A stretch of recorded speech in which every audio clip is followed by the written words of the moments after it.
L'Éternel dit à Moïse, « Monte vers moi sur la montagne. » Moïse monta donc, et la nuit couvrit la montagne, et la gloire de l'Éternel demeura sur le mont Sinaï. Exode 24, 12, 15, 16. C'est Dieu lui-même qui avait fait sortir Israël hors d'Égypte. Puis, il avait manifesté sa présence dans une colonne de nuée, et la nuit dans une colonne de feu, étape par étape. Dieu avait quitté son peuple dans le désert. Au 3e mois, les Israélites arrivèrent auprès du Sinaï, et y dressèrent leur tente. C'est là que l'Éternel allait donner sa loi au peuple qu'il rachetait, là qu'il convia son fidèle serviteur à venir plus près de lui, au sommet, l'invitant à une communion plus intime. Au mont Horeb, saisi de crainte, Moïse avait caché sa face. Mais depuis, il avait appris à marcher avec Dieu, à dépendre complètement de lui.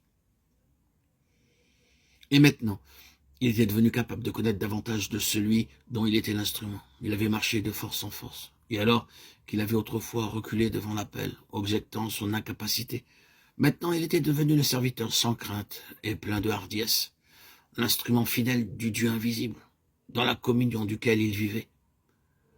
Ainsi, la foi en Dieu et l'obéissance à ce que nous savons de sa volonté nous préparent à cette communion plus intime, après laquelle nous soupirons.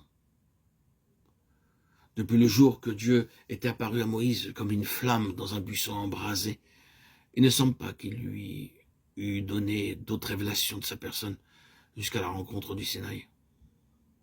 Au cours de la lutte avec Pharaon, tandis qu'Israël murmure contre Moïse, les rapports entre Dieu et son serviteur sont exprimés par ces mots.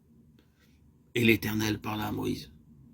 Mais lorsqu'il arriva devant le Sinaï, lorsqu'Israël arrive devant cette montagne, il est écrit que Moïse monta vers Dieu et que l'Éternel l'appela au sommet. Exode 19, 3.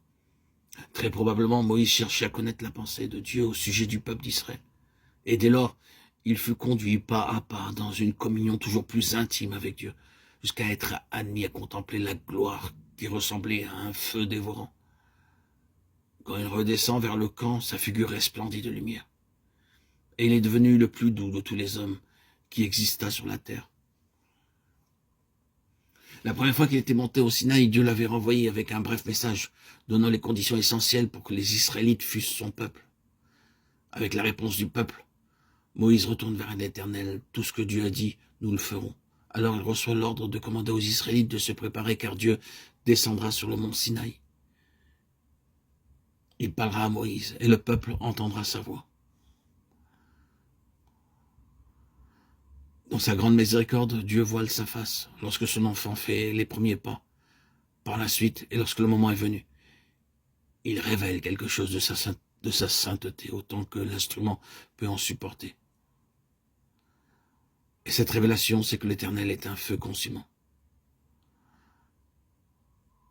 Peut-être bien des chrétiens ont-ils, comme Moïse, rencontré l'Éternel au mont Horeb, où Dieu s'est révélé à eux comme une flamme brûlant leur cœur, ainsi que dans le buisson. Ils ont marché avec Dieu dans l'obéissance de la foi et annoncé le message de la délivrance aux âmes encore dans l'esclavage. Ils ont appris à se confier en Dieu à l'heure du danger. Ils chantent le cantique de victoire et dans les épreuves qui leur sont survenues, ils ont fait l'expérience de la puissance du calvaire pour changer les eaux amères de la vie propre en eau douce, celle de la vie céleste.